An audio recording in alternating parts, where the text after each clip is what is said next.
Eric from Votiro here. We'll be starting in a minute. I'll let people join. In the meantime, if I'm assuming you've received our email, which asked you to print out the nice solar system looking printout of your IT infrastructure. If you've received that and you have it printed out perfect, we're going to use that. If not, then you have a moment to print it out or just grab a piece of paper and a pen because this is going to be interactive and fun and we're going to find all kinds of stuff. So grab a sheet of paper and a pen or print out the printout that we've emailed. And we'll be starting in a second. Note the chat. We have Evan and Kathleen on the chat, which will be able to answer questions or unmute you if you have a question. And with that, I think we can start. So, why are we here? We're here because we are realizing a challenge in the market, which is the fact that breaches keep happening, we keep losing data, and no matter how much tech we put in place, no matter how much cybersecurity technologies we put in place, we're still breached and we're still losing data. And we just heard a few days ago about Dell, and it's become extra huge breaches. Enormous dinosaur-sized breaches are just an everyday thing now, and that's very worrying. And we're here to talk about how that can be prevented instead of remediated after the fact. How can we prevent that from happening in modern ways? But in order to do that, before we talk about how to solve that, we first need to identify the problem. And one of the challenges I'm seeing is many of the companies I meet don't really have a good grasp on where threats are within their IT infrastructure. So let's start, and we're going to use a few things here. I'm going to walk you through the problem set, who Votiro is.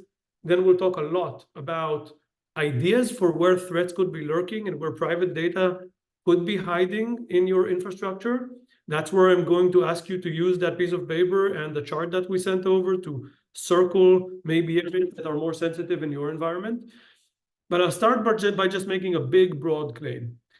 What we do at Votiro, and then I'll stop talking about Votiro, is our intention, our goal, our mission is to proactively prevent risks to private data, period. How? By doing two things: by detecting and anonymizing data in real time, and by disarming cyber threats. In a moment, we'll talk about the relationship of these two things, which have been treated separately for a long time. We think they shouldn't be treated separately. The intention of all of this is to allow data to move freely. Most cybersecurity solutions out there will either allow a transfer or block it. Our goal is to allow all data to flow freely and safely.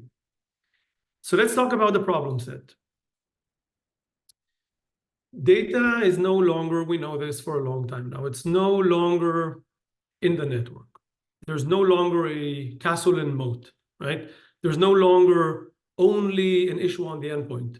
Data's everywhere, it's in the cloud, you're hearing everyone talk about this. You know this because maybe you've just moved from on-prem to SharePoint Online or OneDrive or Office 365 with Teams and SaaS applications. And your data is now moving all across that data universe. And the challenge becomes that we're really losing control and visibility into not only where our data is, but the risks that it can carry. So let's talk about the three challenges of when data gets exposed. There really are three areas we need to be concerned about. The first one is obvious: breaches. Hackers want to exfiltrate private data. How do they do that? Either by deploying malware or ransomware, by harvesting credentials, and by using them to move laterally within the organization, exfiltrating private data. Maybe PCI data, maybe PII, maybe credentials, can be any, maybe IP data. The second risk is insider threat. We have a malicious insider, can't trust every user to do the right thing. Some users may be uploading a bunch of social security numbers or a bunch of credit card numbers or any PII or PHI or PCI into their Dropbox or into their OneDrive or up into a different file share.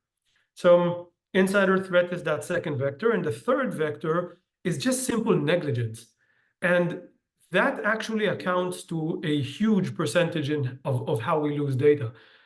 It's not only about a negligent user who unintentionally loses data externally, it's also about us not being in compliance, because a user is now sending the data to the wrong person who is not allowed to see that data, or sharing it on a corporate public folder, and then that data is exposed, maybe not to intentional hackers, but it definitely can be exposed to the wrong people, which means we are no longer in compliance. We get hit by fines, and eventually we also get breached. So the problem set really boils down to two problems. How do we prevent malware, ransomware, zero-day attacks, all of that bad stuff from coming in and doing its damage? And at the same time, how do we prevent private data within unstructured data from being exposed where it shouldn't? We'll tackle both these problems. And at this point, what I really want to do is to move into the workshop section of this session. We know we're all busy. We don't want to inundate you with a long and very lengthy and tiring process. So we'll try to keep it short and sweet. But here's where I want you to grab either a blank piece of paper and a pen, or your favorite crayon, or the printout that we've emailed before the workshop, which is this solar system-like graphic of the IT universe, which may be similar to actually what the IT universe you all live in. I'm using this Miro board so we can walk through everywhere where data exists, but we really want to focus on what matters. So what I'm going to share with you right now are the 5 key areas that I'm hearing from Votiro customers, companies we talk to. We talk to tens of companies every week in the government space, in the healthcare space, in financial space, and insurance, manufacturing. And we're hearing a very, very similar story across the board. There are 5 main concerns. And this is where I'd like you to use the opportunity to identify whether this is something that sounds like a situation you might be in. And if it is, mark it. Later on, we can talk about how to help with that. But at the very least, let's identify the risks. So let's start with the obvious. The obvious one is email. Whether you're using Office on-prem or Office Online, Office 365, or Gmail, or any email platform, I usually like to say that this is the easy one. And it's not easy because it's an easy problem. It definitely is not an easy problem. Email security, both on the how do we protect from incoming malware, but also how do we prevent from outgoing private data? It's a hard problem to solve. The flip side is that we as users have been taught, and we've been subjected to so many training and education about how risky email is. Many users are cautious with what they do with email. And many users can identify when something seems risky. It does not mean in any way that that is not a risky entry point. It absolutely is. But there's some psychology here that happens where users do recognize email as a point of concern. I'll go back to this in a moment in other areas where users do not recognize that risk. But let's start with email. So when we think about email, I think about 2 real big problems. First, I'm receiving a phishing email. It has an HTML attachment. I'm receiving a phishing email. It has an executable embedded in it. Maybe I'm even receiving an email with a password-protected zipped archive, which includes malware inside. And then I receive the password for that malware through a different medium, maybe through text or through another email. that risk will fly through all of my defenses: antivirus, sandbox, endpoint detection. It flies through everything, invisible because it's encrypted. Comes in, the user clicks on it, opens it up, it explodes, it does its damage, and then hopefully hopefully my endpoint detection will find it, and then we need to go clean up and clean up the mess and hope that we did that in a reasonable time. So email is a big problem in the incoming, but it's also a huge issue east-west within the organization and outbound with private data being shared and exchanged. If you have just moved to Office 365 in the cloud and you're concerned about where your data is and where it's going, please mark that. Same goes for Gmail. Any other email technology you may be using, if you assume that your email security, which deals with fixed signatures, is keeping you safe, I urge you to rethink that, because defending from malware by searching for known signature is proven to be not effective at best. If a true attempt to breach into your organization happens, it will not be using the known signature, known malware, what we call known bad at Votiro. It would be using what we call at Votiro unknown bad, zero-day attacks.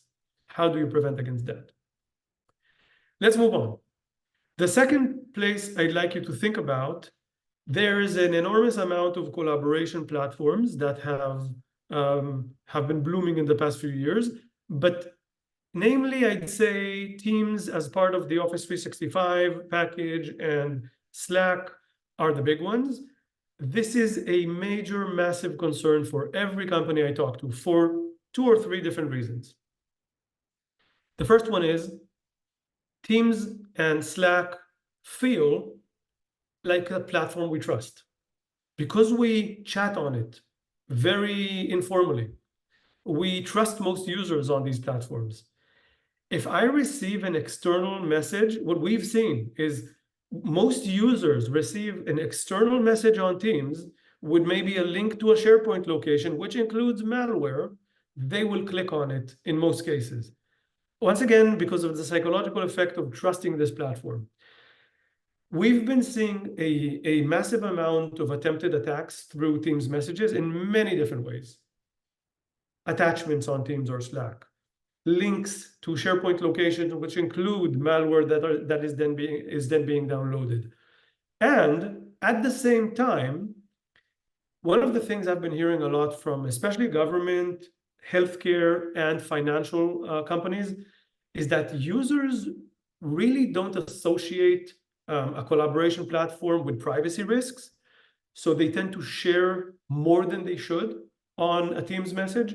In many cases, it's social security numbers, credit card numbers, driver's license numbers, you name it. CVVs, X-ray images, PHI information, even credentials are shared over Teams and Slack.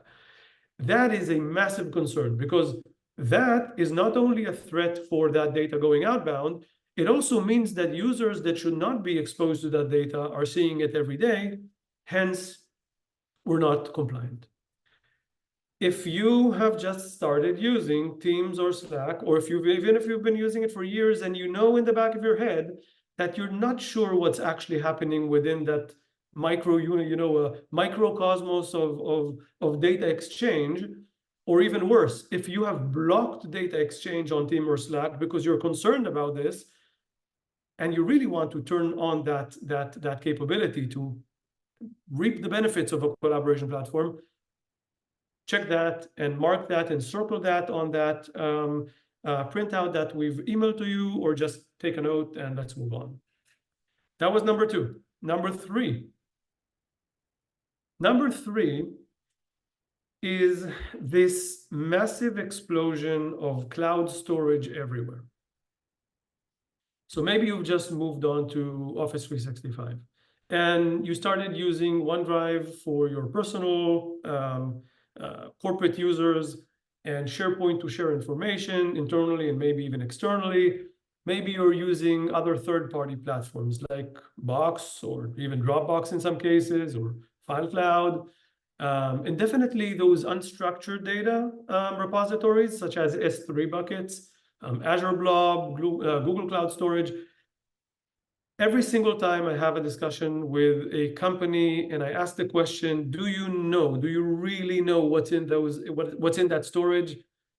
Most people smile in inconvenience and wink, because we all know that we don't know what is happening within those environments, what is shared, who has access to everything. It is practically almost impossible. It's a very difficult challenge to try and limit access in a zero trust fashion to only truly who needs to see that data. I've spent over 2 decades in the identity and access management space, and I will tell you that the attempt to provide zero trust by limiting access and maintaining that access is extremely difficult. I am absolutely not saying that that is not an important exercise. That is a very important exercise. However, if you want to get to a point in time where you do not need to chase every single user and their overprivilege, one of the things that you should be thinking about is narrowing the perimeter we secure onto the data itself and not only onto the user identity. How do you do that? We'll talk about that in a few seconds. But if you feel uncomfortable with the private data that is used and shared in cloud storage, take a note, mark that on that printout, and write down the cloud storage environments that you're worried about. Moving on. This is a big one, and usually a one that is one of the most riskiest entry points for malware, and also an entry point for sensitive data, which then, just like malware, moves laterally within the organization. So think about your customer-facing portals, your consumer-facing portals, citizen-facing portals, partner portals. Maybe you have contractors. And these third-party users are uploading content through these web pages, and that data is then consumed internally. So think about an applicant sending in a resume, okay? That resume can be legitimate. It can be legitimate and can contain PII, most probably. It could also be someone trying to hack into your organization by sending a weaponized file. I'd like to show you something interesting just before we move on. Let me quickly show you something interesting. Because we're file experts, we weaponize files every day. That's what we do for a living. We do that in order to test our own environments. And what we did here is we created a fake resume, and we've weaponized it intentionally with a very visible piece of password-protected malware that sits right there inside and has been archived. And we've also added some fake PII down here. And I want to, more than explaining the problem, I want to show you the problem, because I think that will be more informative than just talking theoretically about the problem. So if we move into our environment, which we will just quickly log on to, the Votiro environment, what I'm going to show you is that same problem in 2 different fashions. The first one is, hey, I am an HR person, and I've just received the resume from an applicant, and receiving that resume is fine. I assume it's safe. I want to use that document, and I also want to share it with the hiring manager, which now needs to interview this applicant. So what I'm going to do is I'm going to saying, hey, here is that resume, and I'm going to attach that resume, and I'm doing this live to show you the problem in real time. Okay, so I'm sending a Teams message. Beautiful. This is a file that has both problems. It has malware in it that will land on the endpoint and will do its damage. It also has PII, which poses privacy risks. Let's go back quickly into the Votiro platform and show you what we actually found in this seemingly innocent 40 kilobyte Word document. So as I deep dive into the file that we've just looked at now, we find a few things. The first thing is this seemingly innocent 40 kilobyte file was actually broken down into 42 different objects, XMLs and OLEs and macros and links and everything that actually should be good about the file. And instead of looking for the bad, for the unknown bad and the known bad, we actually search for the known good, the content. And we rebuild the file to make it safe. But by doing that, what we found is underneath the hood, in one of these embedded objects, we found this suspicious action, which takes some sort of execution action within the operating system. We found it, we've blocked it, we made the file safe, and we delivered it in 0 time to the user. So think about what we just saw, and I'll show you that file in a few seconds.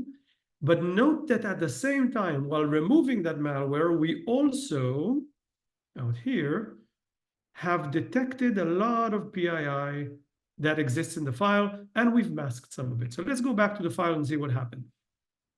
If I click open the file, what I will find is that, as I've shown you on the log, that malware has now been remediated and is now non-active.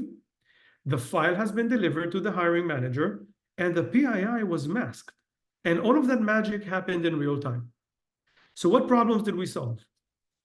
Problem number 1, we avoided malware. We delivered the file, and it is safe.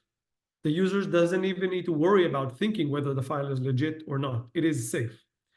Problem number 2, we did not hold back the file. We didn't block it. We didn't quarantine it. We didn't sandbox it. We delivered the file. The user can do their job.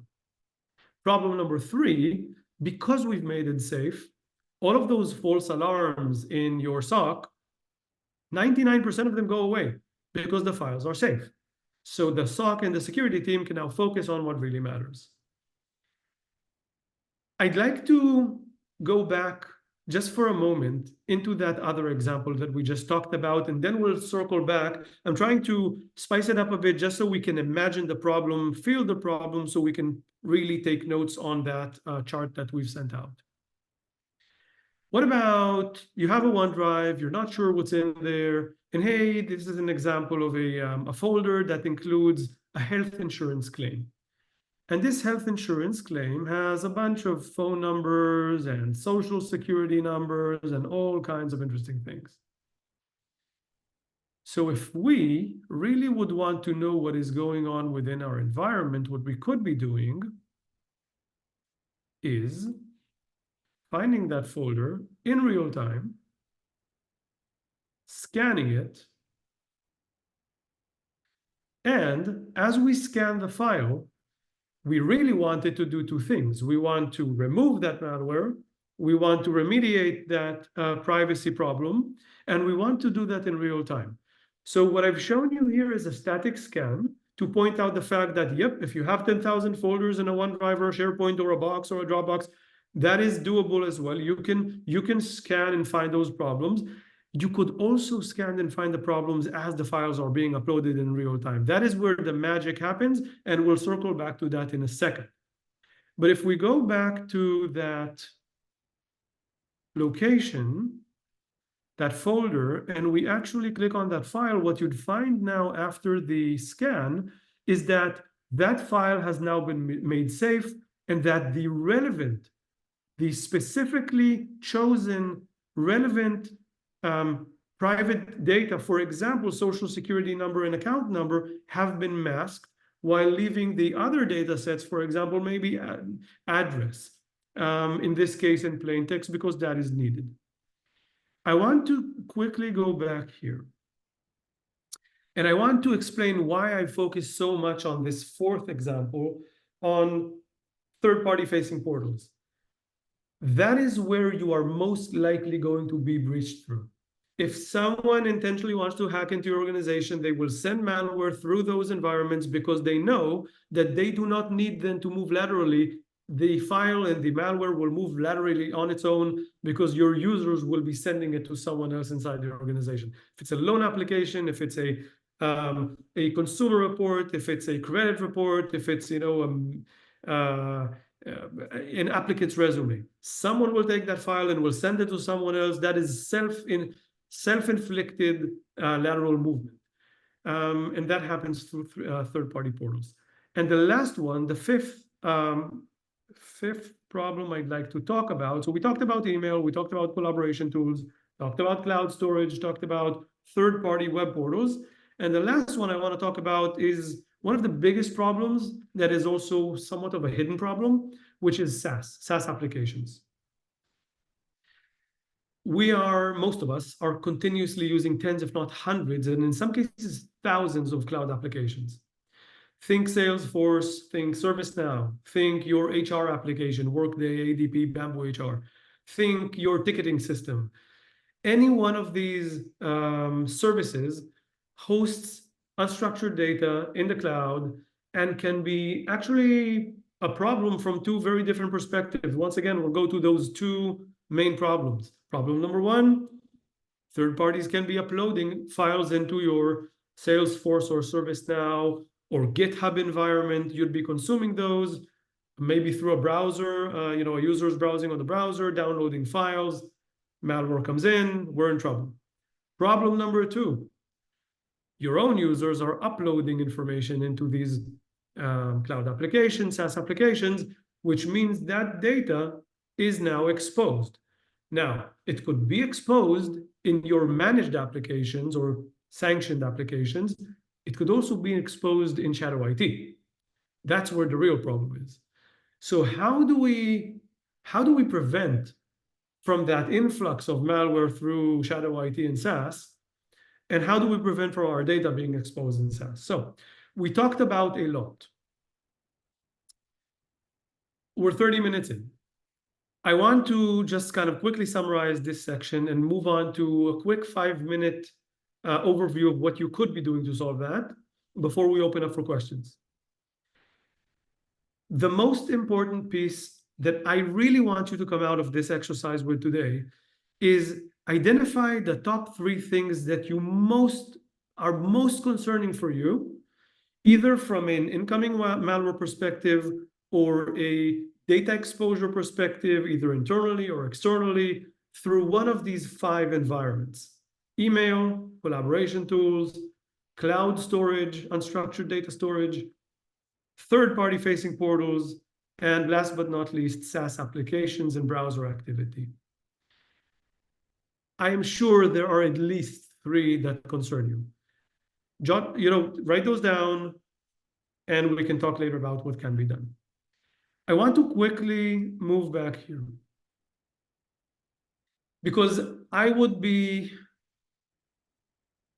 not be doing the service that I want to provide you if I wouldn't tell you what I think is a way around this problem or a way to prevent this problem. For years, we've been trying to deal with these problems with the mindset of we need to block. We put in place an antivirus and we block a file. We put in place a sandbox and we hold back the file. We put in place an endpoint detection. We detect the problem after it happens, and then we clean up the mess. Same goes for data protection. We put in place a DLP platform. It passes or it blocks. It's a binary option. You either allow the data to pass through or you block. In most cases, we see that those approaches are challenging. Please do not misunderstand me. DLP is a very, very, very important technology, and so is endpoint detection. But something's missing here. Something is truly missing here. What's missing is first the ability to try to prevent whatever you can prevent before damage happens, before that problem occurs. How do you prevent malware from coming in? How do you prevent from the wrong data being exchanged? And how do you do that in real time? How do you prevent data from being exposed, not only when you're preparing for a PCI audit or a HIPAA audit, right? That happens once a year. It takes you 2 months. It's a lot of effort, and you always find and you always know that you're not in compliance, and it's painful and it's costly. So how do you prevent the problem so you're always compliant? Second problem is, do you really have the needed visibility and analytics to tell you what's going on within your environment? Because analytics done right, and quote me on this, analytics done right are not there to raise a flag that tells you, quickly go wipe that endpoint, that hard drive, quickly go remove that privilege. quickly go remediate that folder. A helpful piece of analytics is analytics that tell you what's going on after it has already remediated, which gives you more context into the problem set and the challenges that your organization is facing, so you can automate your response and you can sleep well at night. How do we do that? Votiro, and I won't spend a lot of time here. If you want to learn more about us, we can schedule more time later. But Votiro is a SaaS cloud service, also available on-prem, but our cloud service, API-based, integrates with any one of those environments we just talked about: email, collaboration tools, SaaS applications, storage, third-party facing portals. We make those files safe in real time by preventing the malware, preventing ransomware, preventing zero-day attacks in milliseconds in real time, and delivering private data when it is allowed, based on context, based on identity, based on medium, based on everything that the rules you put in place. I want to call out an important point. Votiro's mission is not to completely make other technologies redundant, such as the endpoint detection tools or DLP. We actually integrate because we see a lot of value in DLP functionality and endpoint detection functionality, and we complement that by providing that next level of granularity, which looks into the content itself, allowing these technologies to be more efficient by moving from a pass block binary situation to a always pass, but pass what's safe. Never block, pass data, make it safe. That is how we play along all of these technologies, while at the same time feeding that information and feeding that context into your XDR, into your SIEM and SOAR tools, and providing you that context while giving you the peace of mind. I think at this point, what I'd like to do is I'd like to open up for questions. You can definitely email us at info@votiro.com for a quick and very in-depth assessment. We do that. We do many of those every week, and we help find the areas that truly should be considered highest priority. And then you can, in a more educated way, you can decide how you want to tackle each problem. We help with that. It's completely free. We do that every week, and many of those, so reach out to us. Evan, Kathleen, do we have any questions?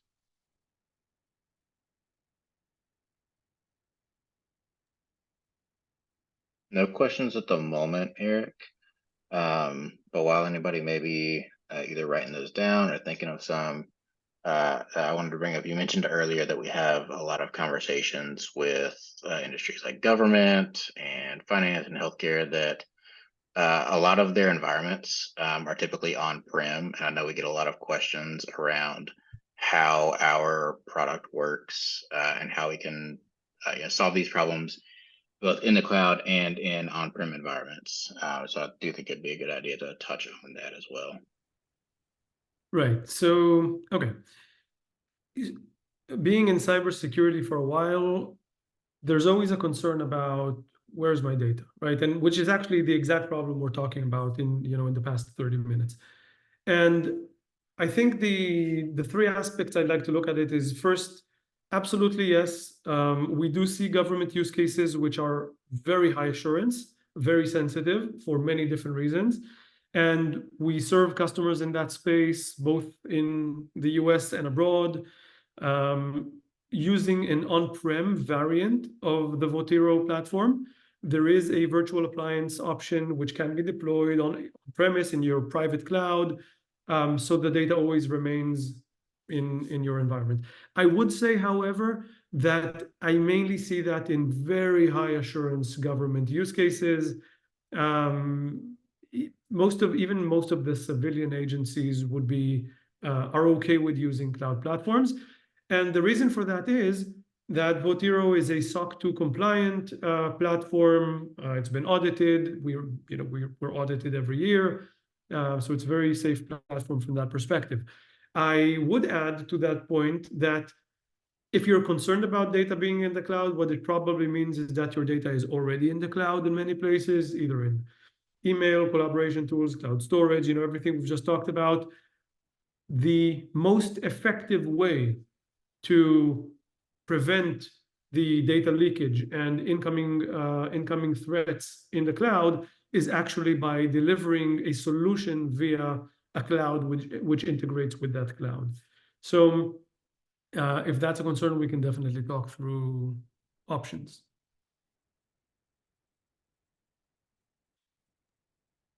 Any Appreciate other it. question? So the other question, and this is one that we've been hearing a lot at some of the recent shows that we've gone to, is whenever we're kind of given the overview, some of the use cases can be overlapped a little bit with DLP. So I also think it'd be a good idea to explain, how Votiro plays with DLP and other data security tools. Okay, so think about the DLP project as such. If you haven't been able to classify your data perfectly, and what I mean by perfectly is that every single document needs to be classified correctly. And I'm guessing you're smiling out there saying, yeah, we've tried that. Users don't really manually classify documents. We put in place a policy which nobody follows. That's what I'm guessing, because that's what I keep hearing. If classification didn't work well, your DLP won't work well because the rules won't be put in place correctly. You'll be either blocking too much or allowing too much. It becomes a pain. You end up turning off mitigation, which means you will stop blocking. The reason for that is that most DLPs are based on regex, fixed strings. There are more modern ways to address that problem. However, many of the data security platforms and DLP platforms are good at finding the data. So you can first have a good understanding of where things are and attempt to classify it. However, once you add automated classification and the ability to detect using AI, for example, you're more likely to find what truly is sensitive data. But I want to kind of ask a question and hint towards a problem. Think about it this way. Are we really worried about what we have in storage and that's where it ends, where we can find data in storage and there the problem ends, and we only are there worried about it being shared over email? Or is our concern really focused on data in motion? So when the data is in storage, that is one problem. But when it starts moving everywhere through email, through collaboration, being uploaded to the cloud, moving out through portals, being uploaded to SaaS, that's where the trouble happens. That's where trouble starts. It's being weaponized. It spreads private data everywhere. That's where we need to grab it. So I'd say from a DLP perspective, this is where the technologies such as data detection and response, which is this new realm of data security which Votiro plays in, data detection and response is really where you want to go to solve this current generation of problems. I hope that answered the question.